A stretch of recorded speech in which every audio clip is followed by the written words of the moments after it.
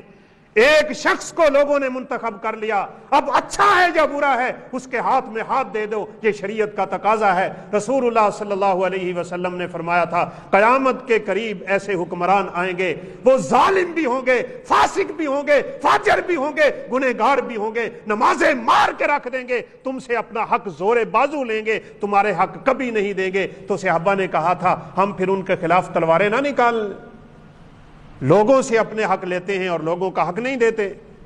تو رسول اللہ صلی اللہ علیہ وسلم نے فرمایا لا، یہ صحیح مسلم کی روایت ہے، یہ کیا ہوتا ہے مظاہروں میں ہم نہیں جانتے، یہ 2-3 بندے تو بھی مر گئے، اور ابھی جو نقصان ہوگا وہ اللہ ہی جانتے ہیں۔ اللہ ہم سب کو اس نقصانوں سے محفوظ رکھے۔ کہیں آگ لگائی ہوئی ہے، کہیں روڈ بلاک کیا ہوا ہے، کہیں ایمبولینسیں رکی ہوئی ہیں، کہیں لوگوں کی جائیداد کا نقصان ہو رہا ہے، کبھی کسی نے بینک کو لوٹ لیا ہے، کسی نے کسی کو گولی مار دی ہے۔ یہ کیا ہے؟ ایسے موقعوں پہ تو غیر مسلموں کو اور ملک کے دشمنوں کو بڑا موقع ملتا ہے، وہ گھس گھس کے وار کرتے ہیں، اور جب بھی غیر مسلم نے کسی اسلامی ملک کو تباہ کیا ہے اپنے آپ میں لڑا کے کیا ہے، فوجوں کے ساتھ عوام کی لڑائی کروا کے، ان کے دلوں میں نفرتیں ڈال کے، جو نفرتیں اس وقت آپ کے ملک میں عروج پا چکی ہوئی۔ ان سیاسی گندے لوگوں نے ہمیں یہاں لا کے کھڑا کر دیا ہوا ہے۔ عوام فوج کے خلاف بولی جا رہی ہے، سوشل میڈیا پہ ان کے خلاف جو ملک و ملت کے ہی محافظ ہوتے ہیں ہم ان کے خلاف بھی بولنے سے دریغ نہیں کرتے۔ یہی حال عراق کا ہوا تھا، یہی حال افغانستان کا ہوا تھا، جس جگہ پہ بھی اس خبیث نے قدم رکھا یہی چال چل کے رکھا، پہلے آپس کی لڑائیاں، پہلے سیاسی اختلاف، ایک دوسرے کے خلاف عروج پہ اختلاف لے جا کے، اور پھر آخر کار گولی سے اس نے اپنے کام کو شروع کیا، اور پھر چلتے چلتے امت کو تباہ کیا ہے۔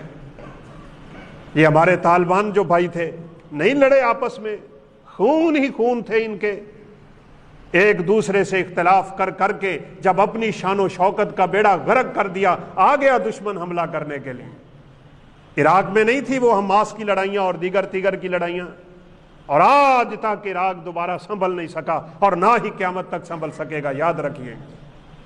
یہ رسول اللہ صلی اللہ علیہ وسلم کی پیشین گوئی، جب آپ نے بعض علاقوں کے لیے خیر کی دعا کی نا، آپ نے فرمایا کہ اللہم بارک لنا فی شامنا، اللہم بارک لنا فی یمننا، یا اللہ ہمارے شام میں برکت رکھ دے، ہمارے یمن میں برکت رکھ، ان کے ترازو میں برکتیں دے دے، ان کے رزق میں برکتیں دے دے۔ تو کسی نے کہہ دیا کہ آپ ان کے لیے تو دعا کر رہے ہیں، وفی نجدنا، نجد کے لیے دعا نہیں کریں گے؟ یہاں یہ بات بھی میں کھول کے رکھ دوں، بعض لوگ بیچارے سمجھتے ہیں نجد سے مراد سعودی عرب ہے، وہ وہاں کے رہنے والوں کو نجدی کہتے ہیں، غصہ نکالتے ہیں بیچارے اپنا۔ بات ہٹ کے میرے بھائیوں وہی ہے، ہم نے ذاتی مفاد کی خاطر مسلمانوں کی تباہی سے بالکل دریغ نہیں کیا، اور اس کا نتیجہ دیکھ لیں، آج امت اختلافات میں بٹی ہوئی نظر آتی ہے۔ وہاں تو اللہ کے فضل سے توحید ہے، اس نجد سے مراد عراق ہے۔ تو آپ صلی اللہ علیہ وسلم نے فرمایا ہناک الفتن ہناک الزلازل، اوے جس کی تم مجھ سے دعا کروانے لگے ہو یہ فتنوں کی سرزمین ہے، فتنے یہاں سے اٹھیں گے، اور یاد رکھیے گا اسی علاقے سے ایک بندہ قیامت کے قریب نکلے گا۔ رسول اللہ صلی اللہ علیہ وسلم نے فرمایا ذُوالسُوَیْقَتَینِ، بڑی موٹی موٹی پنڈلیوں والا ہوگا، وہ بیت اللہ پہ آ کے حملہ کرے گا، حجر اسود کو کاٹ کے لے جائے گا، بیت اللہ کی اینٹ سے اینٹ بجا دے گا، اس کے بعد پھر کبھی بیت اللہ کا طواف نہیں ہوگا۔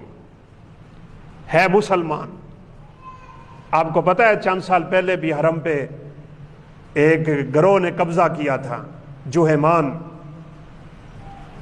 جنازے والی چارپائیوں پہ اسلحہ رکھا، اور جو ہی شیخ سبیل رحمہ اللہ نے فجر کی نماز کا سلام پھیرا، وہ سمجھ رہے تھے جنازے ہیں، ایک دم اٹھے اور اسلحہ تھام کے پورے کے پورے حرم کو یرغمال بنا لیا۔ یہ کلمہ پڑھنے والے مسلمان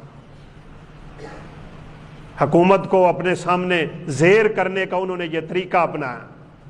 ان بدبختوں کے اس عمل سے نعوذ باللہ حرم کی حرمت کا یہ حال تھا کہ وہاں پھنسے ہوئے حاجی بیچارے حرم کے اندر پیشاب پخانہ کرتے رہے تھے۔ ہم اپنے مفادوں کی خاطر کچھ نہیں سوچتے کس کا کتنا نقصان ہو رہا ہے اور ہمارے دین کا کتنا نقصان ہو رہا ہے۔ یہ تو ساری نقصان کی رائے ہیں بھائی۔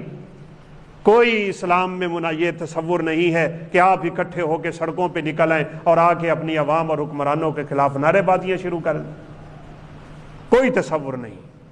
رسول اللہ صلی اللہ علیہ وسلم سے صحابہ نے جب اس بات کی اجازت طلب کی تھی تو آپ نے فرمایا نہیں، تم نے صبر کرنا ہے، صبر۔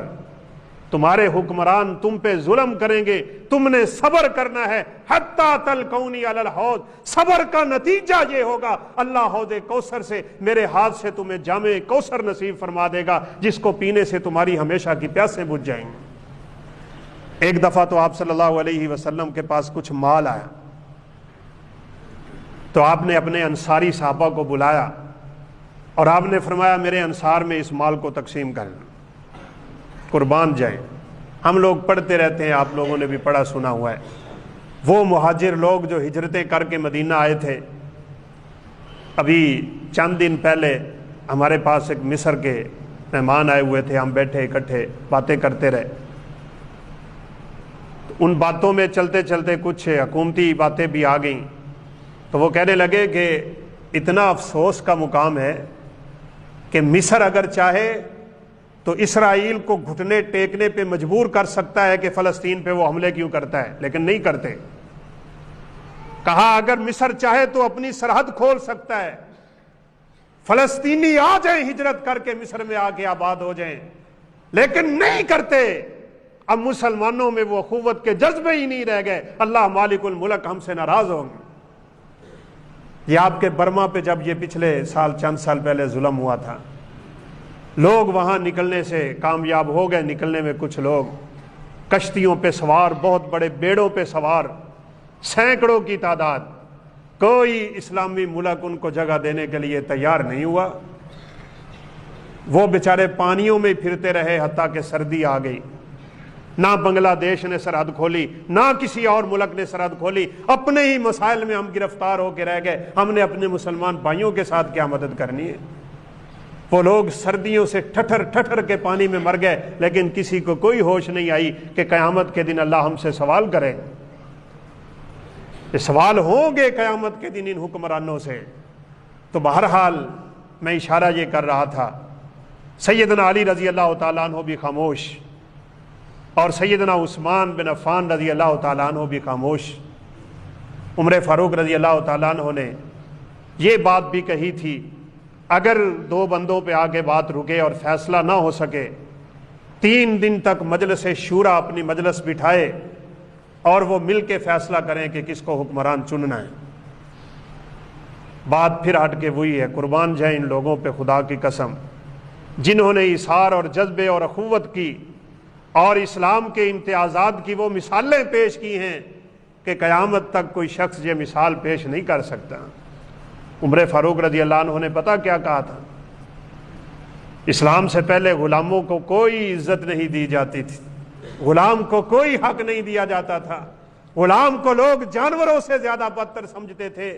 کہا سنو، 3 دن تک جب مجلس شورا بیٹھ کے نئے خلیفہ کا انتخاب کرے گی، اللہ کے پیغمبر کے مصلی پہ کھڑے ہو کے سیدنا صہیب رومی امامت کرائیں گے۔ 3 دن کا ایک امام تم نے صہیب رومی رضی اللہ تعالیٰ عنہ کو چننا ہے۔ غلام تھے، تصور ختم کر دیا یہ گورے اور کالے کا، یہ عربی اور عجمی کا، امیر اور غریب کا، یہ چھوٹے اور بڑے کا۔ یہ تو ہندوانہ تصور ہے بھائی، ان میں نچلی ذات اور اوپر والی ذات کا تصور چلتا ہے، مسلمانوں میں تو ایسا نہیں ہوتا۔ ہم تو ایک ہی صف میں کھڑے ہونے والے ہیں نا، ایک ہی صف میں کھڑے ہو گئے محمود و ایاز، نہ کوئی بندہ رہا نہ کوئی بندہ نواز۔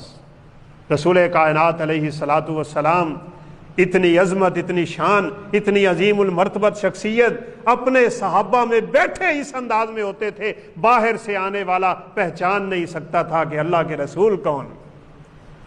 یہاں جس کو تھوڑی سی کوئی شان و شوکت مل جائے وہ غریبوں سے سلام لینا گوارا نہیں کرتا۔ اب تو خدا کی قسم مولویوں کو دیکھ دیکھ کے ایسا دل کڑتا ہے، اب وہ بھی امیر ذاتوں کے دروازوں پہ دھکے کھاتے ہیں، انہی سے مسافے کرتے ہیں، انہی سے ان کی لے لاد ہوتی ہے، کسی دوسرے کے ساتھ سلام لینا بھی گوارا نہیں کرتے، یوں کر کے ہاتھ جھٹک دیتے ہیں کہ دور ہو جاؤ، مجھے تجھ سے کوئی سروکار نہیں ہے۔ رسول اللہ صلی اللہ علیہ وسلم کے پاس نہیں بیٹھے تھے صحابہ کرام، عبداللہ بن عمر، عبداللہ بن ام مکتوم، سیدنا سہیب رومی، سیدنا خباب بن ارد اور ان جیسے جلیل القدر بیچارے، کیا ہوا دنیا نہیں ہے، کیا ہوا دنیا کا مال نہیں ہے، منصب نہیں، عہدہ نہیں، کوئی حسب نہیں، کوئی نسب نہیں، کیا ہوا، اللہ کو ان چیزوں سے کوئی سروکار نہیں ہے۔ آئے ہوئے کفار قریش نے اور قریش کے سرداروں نے اللہ کے پیغمبر سے یہ اظہار کر دیا تھا، ہمارے آنے سے آپ ان کو ذرا اٹھا دیا کریں، ان کے ساتھ بیٹھنا ہمیں گوارا نہیں۔ کوئی بیٹھ کے دیکھے نا کسی چودھری صاحب کے ڈیرے میں، اس کی کرسی پہ، پتہ لگ جائے گا۔ اور یہ عزتیں ہم نے خود بھی رولی مٹی میں، ہم نے ان کے پاؤں کو ہاتھ لگانے سے بھی گریز نہ کیا، اللہ رب العزت نے ہمیں ذلیل کر کے رکھ دیے۔ کیوں جھکتے ہو لوگوں کو سلام کرتے ہوئے؟ کیوں ان کے گٹے گوڈے کو ہاتھ لگاتے ہو؟ کس چیز کی طرف امت مسلمہ چل نکلی ہے؟ سرور کائنات کے سامنے تو ایک صحابی تھوڑے سے جھکے تھے، آپ صلی اللہ علیہ وسلم نے پکڑ کے سیدھا کر، کائنات کا عظیم انسان جن سے بڑھ کے اس دنیا میں کوئی نہیں آ سکتا، کیا ان چودھریوں کی اور وڈیروں اور ڈیرے والوں کی شانیں ان سے بڑھ گئی ہیں؟ یہ یاد رکھیے گا، دنیا داروں کے ڈیروں پہ دھکے کھانے والا اللہ رب العزت کو اس دنیا میں ہمیشہ دھکے دیا کرتے ہیں، ان سے مستغنی رہنا چاہیے، ان سے منہ موڑ کے رکھنا چاہیے، ان کے ساتھ اتنا دنیا کا گہرا تعلق نہ بنا لے کہ ہماری آخرت ہی نعوذ باللہ تباہ ہو جائے۔ فتنوں میں انسان مبتلا ہو جاتا ہے، اس لیے ان چیزوں کی طرف ہمیں نہیں دیکھنا۔ دیکھیں ہماری شریعت کیا کہتی ہے، کہیں اس کام میں میں اپنی آخرت تو نہیں تباہ کر رہا، میں اس تھوڑے سے مفاد کی خاطر اپنے ایمان کا نقصان تو نہیں کر رہا، میرا ایمان، میرا اسلام مجھے اجازت دیتا ہے یا نہیں، ہمیں بس اس بات کو دیکھنا چاہیے۔ کون ہے سامنے لگا پھرے، ہمیں اس سے کیا غرض ہے، ہونی بھی نہیں چاہیے۔ من یستغنی یغنہ اللہ ومن یستعفف یعفہ اللہ، اللہ کے پیغمبر تو بڑے خوبصورت ہیرے ہمیں دے کے گئے تھے، ہم خود ہی تباہ ہو گئے۔ اللہ کے نبی نے فرمایا تم لوگوں سے پیچھے ہٹنا شروع ہو جاؤ، ختم کرو امیدیں لوگوں سے، اللہ تمہیں دنیا کی امیری عطا کر دیں۔ امیر بندہ پیسے سے نہیں ہوتا، یہ یاد رکھیے گا۔ نبی کائنات علیہ الصلوۃ والسلام نے فرمایا غنایت انسان کے دل میں ہوتی ہے، دل میں۔ غریب ہو کے بڑے امیر دیکھے، امیر ہو کے بڑے کنجوس دیکھے، کچھ نہیں ہوتا ان کے پاس، لیکن ذرا آپ ان کے گھر جا کے دیکھیں، اپنے گھر کا سب کچھ قربان کرنے کے لیے خدا کی قسم تیار کھڑے ہوتے ہیں۔ انہیں جگہ نہیں ملتی کہ میرے گھر میں مہمان آیا ہے، میں اس کو بٹھاؤں کہاں پہ؟ اور چودھریوں کے منہ نہیں دیکھے جاتے جب ان کو ملنے کے لیے کوئی کام کرنے والا وہاں جاتا ہے، منہ موڑے بھائی، ان سے سیدھی بات ہے۔ رسول اللہ صلی اللہ علیہ وسلم کے ایک صحابی تھے، کاش ہمارے جذبے بھی اتنے اعلیٰ ہو جائیں نا تو بات بن جائے۔ حکیم بن حزام رضی اللہ تعالیٰ عنہ، عادت تھی چیز مانگ لیا کرتے تھے، رسول اللہ صلی اللہ علیہ وسلم کے پاس آئے، کوئی چیز طلب کی، کوئی چیز مانگی، کوئی دولت طلب کی، آپ نے دے دی، کہا مجھے اور دیں، آپ نے اور دے دیا، تیسری بار کہنے لگے تھوڑا سا اور دے دیں، آپ صلی اللہ علیہ وسلم نے اور دے دیا۔ بات تو ہے نا دل کو سمجھانے والی، سیدھی سی بات ہے۔ تیسری دفعہ دے کے آپ نے حکیم کو ایک بات سمجھا دی، آپ نے فرمایا یا حکیم ان ھذا المال حلو خضر، یہ جو تو نے مجھ سے مال لے لیا ہے اور جو تو لوگوں سے لیتا ہے نا، یہ بڑا میٹھا مال ہے، بڑا سرسبز مال ہے۔ ایک بات میری غور سے سن لے، اگر تو لالچ سے، حرص سے، طمع سے، تمنا سے، خواہش سے، آرزو سے چمٹ کے اس مال کو وصول کرے گا نا، اللہ کبھی تیرے مال میں برکت نہیں رکھے گا۔ اور اگر تو اس مال سے جان چھڑائے گا نا، عزت نفس کے ساتھ تجھے ملتا ہے تو لے لے، اپنی روزی کما کے لینا، اپنی حلال کی کر کے لے، اس میں اللہ تجھے برکتیں دے گا۔ اوے حکیم، سوال کرنا چھوڑ دے، لوگوں سے بچنا شروع کر دے، تیرا رب تجھے بچا لے گا۔ رب کعبہ کی قسم ہے، آپ تاریخ اٹھا کے دیکھ لیں، سرور کائنات دنیا سے چلے گئے، حکیم نے کبھی پھر سوال نہ کیا۔ ابو بکر کا زمانہ آیا، بلاتے رہے ابو بکر، کہا حکیم بن حزام کو بلاؤ، میں نے اس کے لیے مال رکھا ہوا ہے۔ حکیم نے کہا میں نے اللہ کے پیغمبر سے وعدہ کیا، میں دنیا کا مال کسی سے نہیں لوں گا، نہ کسی سے سوال کروں گا۔ ابو بکر کے 2 سال خلافت کے گزرے، حکیم کبھی مال لینے کے لیے نہ آئے، حتیٰ کہ عمر فاروق کا زمانہ آیا، کتنی دور تک اسلام کا جھنڈا لہرا گیا، مال غنیمت وافر مقدار میں تھا، بیت المال کو بڑی شان مل گئی تھی، حکیم کا حصہ پڑا رہا۔ عمر ان کو پیغام بھیجتے رہے، کہا تیرا حصہ ہے، آؤ آ کے لے جاؤ۔ حکیم نے کہا میں نے سرور کائنات سے وعدہ کر رکھا ہے، میں نے یہ لینا ہی نہیں۔ عمر فاروق نے ہاتھ اٹھا کے کہا تھا یا اللہ گواہ رہنا، میں حکیم کا حق دینا چاہتا ہوں، حکیم لینا ہی نہیں چاہتا، اس میں میرا کوئی قصور نہیں، لیکن تاریخ گواہ ہے مرتے دم تک کبھی پھر حکیم نے کسی سے سوال نہیں کیا۔ اللہ نے برکتوں کے آسمان سے دروازے کھول دیے۔ اب وہی حکیم جس کا مانگے بغیر گزارا نہیں تھا، اب وہی حکیم بلایا جا رہا ہے وہ لیتا ہی نہیں۔ ذرا آئے تو صحیح نا اپنے رب کی طرف، اپنے اس ذاتی مفاد کو تھوڑا قربان کرنے کا ڈھنگ تو سیکھیں۔ چھوٹی چھوٹی باتوں پہ اپنے ایمان کو بیچنے والے مسلمان آج آ گئے۔ تاریخ میں ایک واقعہ ملتا ہے، ایک شخص کی بڑی خوبصورت اور امیر زادی عورت سے شادی ہو گئی، کہیں سفر میں تھا، اجنبی تھا، اللہ رب العزت نے آسمان پہ لکھا جو کچھ ہونا ہوتا ہے۔ بیوی کے پاس گیا، جا کے کیا دیکھتا ہے، اس کے گلے میں ایک ہار ہے۔ اب اس کی نظر ہار پہ ٹکی ہوئی ہے، ہار کو دیکھی جا رہا ہے، ہار کو دیکھی جا رہا ہے۔ اب وہ عورت بڑی پریشان ہو گئی کہ میں نے تو اس بندے کے بارے میں سنا تھا کہ بڑا نیک انسان ہے اور بڑا اللہ والا انسان ہے، یہ مجھے دیکھنے کی بجائے اس دنیا کے چند ٹکوں والے ہار پہ نظر جمائے ہوئے ہے، نہ جانے میری اس کے ساتھ زندگی کیسے گزرے گی۔ آخر بول پڑی، کہا آپ کو میرے چہرے سے کوئی سروکار نہیں، مجھے اللہ نے دنیا جان کا حسن دے رکھا ہے، آپ میرے چہرے کو چھوڑ کے ہار پہ نظریں ٹکائے ہوئے ہیں، آخر یہ کیا ماجرا ہے، میں تو آپ کے اس عمل سے بڑی پریشان ہو گئی۔ اللہ اکبر۔ وہ کہنے لگے اس ہار کا ایک قصہ ہے، اس لیے میری نظریں اس ہار پہ ٹک گئی۔ کہا کیا قصہ ہے؟ کہا یہ ہار مکہ میں مجھے ملا تھا، میں حج کر رہا تھا، دوران حج یہ ہار مجھے ملا ہے، اگر مجھ سے غلطی نہ ہوتے یہ وہی ہار۔ کہا میں نے پھر اس ہار کے مالک کو تلاش کرنے کے لیے دن رات ایک کر، وہاں تو رش ہوتا ہے نا، پھر میں نے اس ہار کے مالک کو تلاش کیا تھا، بڑی زور کے بعد مجھے ملا تھا، اب مجھے تعجب ہو رہا ہے کہ یہ ہار تیرے گلے میں کیسے؟ یہ ہار تو میں نے مکہ میں اس کے مالک کو واپس کیا تھا، امانت تھی میرے پاس، اب یہ امانت تیرے گلے میں دیکھ کے تعجب ہو رہا ہے، اب مجھے سمجھ نہیں آ رہی کہ میں تجھے اپنے نکاح میں رکھوں یا نہ رکھوں، یہ ہار تو نے کہاں سے لیا؟ اللہ اکبر۔ وہ کہنے لگی جس بندے کو تو نے ہار واپس کیا نا وہ میرا باپ تھا،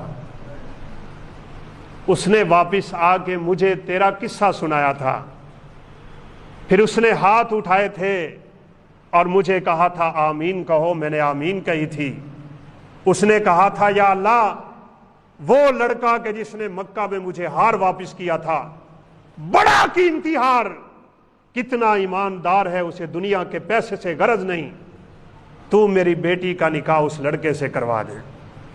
میرا باپ تو فوت ہو گیا، وہ میرے چچا کو تایا کو جس کو ولی بنا کے گیا نا، اس نے کہا تھا کسی دیندار سے اس کا نکاح کرنا ہے، تو اس علاقے میں آیا، تیرے ساتھ ملاقات ہوئی، پتہ چلا تو بڑا دیندار شخص ہے، میرے چچا نے تیرے ساتھ میرا نکاح کر دیا، اللہ نے ہار بھی عطا کر دیا، ہار والی بھی عطا کر دی۔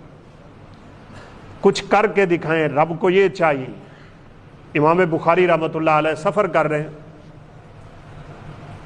سفر ختم ہونے کے قریب ہے، اپنی جیب سے اشرفیوں کی بھری ہوئی تھیلی نکالی، چونکہ ان کا مہینوں اور سالوں کے سفر ہوتے تھے، وہ اشرفیاں گننے لگ گئے، کتنی ہیں میرے سفر میں کام آ سکتی ہیں، یا مجھے اپنے خرچے کو تھوڑا کلوز کرنا پڑے گا، آخر انسان کو ان چیزوں کی طرف توجہ تو ہوتی ہے۔ اب ساتھ والا بیٹھا بے ایمان، دعا کرے اللہ ایسے کچے ایمان سے ہمیں بچا کے رکھے۔ اس نے اشرفیاں گن لی، امام بخاری گن رہے تھے، اس نے بھی گن لی۔ اب تھوڑی سی کشتی آگے چلی، اس نے رولا ڈال دیا، کہا میری چوری ہو گئی ہے بھائی، اتنی اشرفیاں ہیں اور اس رنگ کی تھیلی ہے، اس تھیلی میں اشرفیاں ہیں، یار کشتی کے اندر کوئی چوری کر لے تو یہ ہمارے لیے کتنی عجیب بات ہے، لہذا تلاشی لو اور مجھے میرا مال واپس لے کے دو۔ اللہ اکبر۔ تلاشی شروع ہو گئی، نہ کسی سے اشرفیاں نکلی، نہ امام بخاری سے نکلی رحمۃ اللہ علیہ۔ تعجب میں پڑ گیا کہ یہ کیا ہوا۔ سفر ختم ہوا، ساحل پہ اترے، ہر کوئی اپنے اپنے گھر کو ہوا، یہ امام بخاری کے پیچھے پیچھے جا رہا ہے۔ جب موقع ملا کہ وہ اکیلے ہیں تو آگے بڑھ کے کہنے لگا کہ مجھ سے بہت بڑی غلطی ہوئی، میں آپ کیوں نہ اشرفیوں پہ اپنا ایمان بیچ بیٹھا، لیکن آپ مجھے یہ بتائیں وہ اشرفیاں آپ کے پاس سے نکلی کیوں نہیں ہیں؟ وجہ کیا ہے؟ کیا آپ نے کیا؟ کیا دم، کیا درود جو ہمارے ہاں نظریے پائے جاتے ہیں نا، پہنچی ہوئی سرکاراں والے، کڈی تسی پہنچی سرکار جے، وہ کدھر ہیں اشرفیاں؟ امام بخاری رحمۃ اللہ علیہ نے فرمایا تو نے جب پہلی دفعہ اپنی زبان سے یہ نکالا تھا نا کہ میری اتنی اشرفیاں چوری ہو گئی ہیں، میں نے اسی وقت اپنی جیب سے اشرفیاں نکال کے آہستہ سے سمندر میں پھینک دی تھی۔ کہا کیوں؟ مال تو آپ کا تھا، تو آپ نے اپنا مال کیوں ضائع کیا؟ کہا اس لیے ضائع کر دیا، اگر میری جیب سے وہ اشرفیاں نکلتی، حالانکہ مالک بھی میں تھا، دنیا میں مشہور ہو جاتا کہ یہ حدیثیں لکھنے والا چوری کرتا ہے، لوگوں نے بخاری تو برا کہنا ہی کہنا تھا، لوگ بخاری میں لکھی ہوئی حدیثوں کو بھی برا کہتے، مجھے سرور کائنات کی عزت اس دنیا کے پورے مال سے کہیں عزیز ہے، اس لیے میں نے اپنا مال ضائع کر دیا۔ جب اللہ کے لیے انسان ایسے قدم اٹھاتا ہے تو اللہ اس بندے کو عزتیں بڑی دیتے ہیں۔ بتائیں آج دنیا میں کوئی شخص ہے جو امام بخاری کا نام نہیں جانتا، مقام نہ جانتا ہو، ان کو لکھی ہوئی حدیثوں کے مرتبے کو نہ جانتا ہو؟ اس لیے ہم آج کے جمعے میں یہی پیغام دیں گے، اپنی ذاتی مفادات کی خاطر دوسروں کا نقصان نہ کریں، بالخصوص جب آپ کی ذاتیات کی وجہ سے رشتے ٹوٹ رہے ہیں، آپ کی ذاتیات کی وجہ سے ملک کا نقصان ہو رہا ہے، آپ کے ذاتی مفاد کی وجہ سے دین پہ حرف اٹھ رہا ہے، اسلام اور مسلمانوں پہ حرف اٹھتے ہیں، لوگ ہمیں دیکھ کے کہتے ہیں یہ وہ مسلمان ہیں۔ یقین مانے وقت ختم ہو گیا، وگرنہ میں آپ کو بات بتاؤں کہ بندے کو شرم آتی ہے۔ ہم ایک دفعہ وہاں بیٹھے تھے مدینہ یونیورسٹی کی مسجد میں، ایک روس کا بھائی تھا، اسے جنوں کا مسئلہ تھا، جن اس کو لگے ہوئے تھے، اور ایک دم اس میں جن آ گیا اور اس کو تنگ کرنا شروع کرنے۔ اب ہم آگے بڑھے، 5-7 بندے بیٹھے تھے، ایک نے تلاوت شروع کر دی تو ہم نے اس کے ساتھ باتیں کی، یقین مانے میں خود ان میں تھا۔ وہ کوئی ایسا خطرناک جن تھا، عربی بھی جانتا تھا، انگلش بھی جانتا تھا، روسی زبانیں بھی جانتا تھا، ہم اردو بولتے، اردو میں ہمارے جواب دیتا تھا، انتہائی خطرناک قسم کا۔ تو میں نے اس سے پوچھا کہ مسلمون او کافرون، تو مسلمان ہے یا کافر؟ تو اس نے کہا کافرون، میں کافر ہوں۔ تو ہم میں سے ایک بھائی نے کہا اسلم، تو اسلام لے آ، کیوں اسلام نہیں لاتا؟ آپ ذرا اس کا جواب سنیں۔ اللہ اکبر۔ اس نے کہا تم مجھے کس اسلام کی دعوت دے رہے ہو؟ دیکھا ہے تمہارے مسلمانوں کا حال کیا ہے؟ تمہارے مسلمان کتنا اسلام پہ چل رہے ہیں، کس اسلام کی طرف مجھے بلانا چاہتے ہو؟ پہلے اپنا اسلام پکا کر لو، پھر مجھے اسلام کی دعوت دینا، تمہارے تو اپنے اسلام کا کوئی حال نہیں ہے۔ ہم ننکانہ سے گزر رہے تھے تو ساتھیوں نے کہا کہ چلیں ان کی عبادت گاہ دیکھ لیتے ہیں، گردوارے میں چلتے ہیں۔ ہم گئے، جوتی اتار کے ہمارے ایک استاد نے ہاتھ میں رکھی تو سکھ نے ہمیں ایک بات کی اور ڈوب مرنے کا مقام تھا۔ وہ آگے بڑھا اور کہنے لگا حضرت جوتا آپ ادھر رکھ دیں، یہ مسلمانوں کی مسجد نہیں ہے کہ یہاں سے جوتا چوری ہو جائے گا، یہ سکھوں کی عبادت گاہ ہے، آپ یہاں کروڑ روپیہ بھی رکھ دیں اس کو کوئی نہیں اٹھائے گا، ہمارا ایمان ہے، ہم اپنے ایمان بیچا نہیں کرتے۔ بھائیو ہزاروں قصے ہیں، لہٰذا اپنے مفاد کی خاطر کبھی اپنے ملک کا، ملت کا، دین کا، اخلاق کا، ایمان کا، رشتے کا، حیا کا نقصان نہ کریں بھائی۔ اس سے اللہ رب العزت انشاءاللہ ہمیں عزتیں دے گا، برکتیں بھی دے گا، ہمارے اوپر رحم بھی کرے گا۔ اور یہ جو بد امنی کی کیفیت بنی ہوئی ہے اور ہمارے ملک میں انتشار کی سی کیفیت ہے، ایک سیاسی بحران ہے اور ہر چیز کا بحران ہے، مہنگائی عروج پہ جا رہی ہے، اللہ رب العزت ان حالات کو تبھی تبدیل کرے گا جب ہم اپنے آپ کو تبدیل کریں گے۔ ان اللہ لا یغیر ما بقوم حتی یغیروا ما بانفسہم۔ اللہ ہمیں توفیق دے کہ ہم اللہ رب العزت کی طرف واپس آئیں، اس کے دین کی طرف واپس آئیں، اخلاق و ایمان کو اور اسلام کے احکامات کو اپنی زندگی میں اتار لیں، اور اللہ رب العزت ہر قسم کے فتنے سے، ہر قسم کے شر سے ہمیں محفوظ فرمائے۔ وآخر دعوانا ان الحمد للہ رب العالمین۔